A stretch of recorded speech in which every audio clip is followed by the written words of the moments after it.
チェコのプラハに来てます。これがモルダウ川です。そして赤っちゃけた屋根の中世っぽい街並み。チ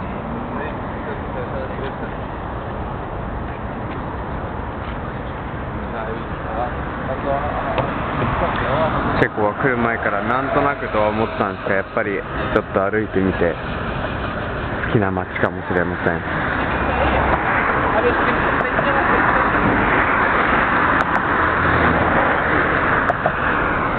これから天文時計のある広場とか天文台に行ってみようと思います。いやー、この雰囲気好きだな。それではもうちょっと街を散策してみようと思います。